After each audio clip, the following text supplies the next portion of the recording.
أعوذ بالله من الشيطان الرجيم بسم الله الرحمن الرحيم وإذا سمعوا ما أنزل إلى الرسول ترى أعينهم تفيض من الدمع مما عرفوا من الحق يا أيها الذين آمنوا لا تحرموا طيبات ما أحل الله لكم ولا تعتدوا أطيعوا الله وأطيعوا الرسول واحذروا فإن توليتم فاعلموا أنما على رسولنا البلاغ المبين ثم اتقوا وآمنوا ثم اتقوا وأحسنوا ليبلونكم الله بشيء من الصيد تناله أيديكم ورماحكم ليعلم الله جعل الله الكعبة البيت الحرام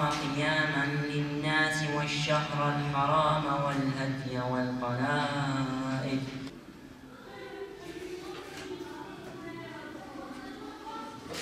1 Nisan'da başladım. 2020'de. Allah'a şükür 8 ayda bitirdim.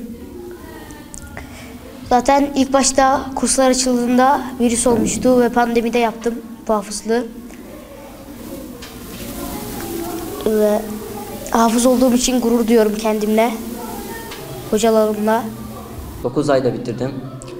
İlk önce şu kursa geldiğim zaman hiçbir şey bilmiyordum. Allah'a şükür hoca bana başlattı hafızlığı. Hafız olunca, bitirince neler hissettiniz?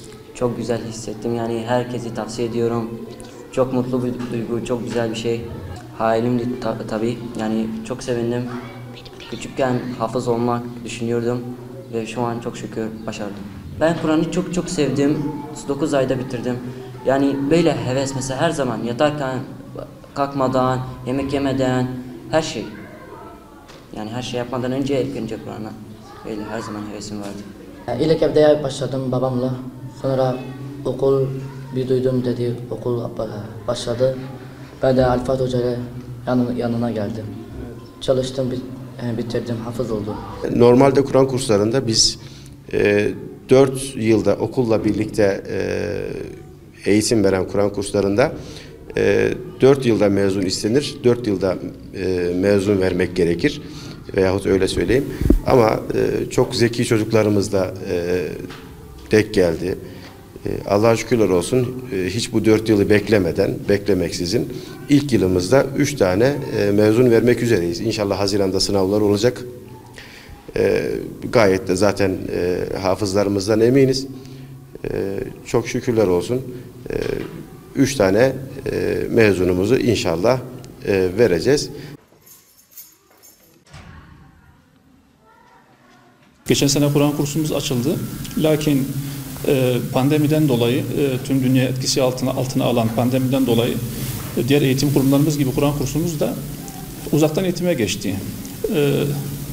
Ama hamdolsun bu süreçte dahi öğretmenlerimiz fedakarlıktan kaçınmadılar. Uzaktan eğitimde eğitimlerimiz tüm hızıyla devam etti. Ve 9 ay gibi kısa bir sürede mukabeleyi de ezbere okuyacak şekilde 3 tane hafızımız hıfzını ikmal etti. Ve şu an biz burada onlarla mukabele okuyoruz ve mukabeleyi de ezbere okuyorlar. Bizler de dinliyoruz. Hamdolsun bu şekilde uzaktan eğitim ile 9 ayda bu 3 öğrencimiz hıfzını ikmal etti.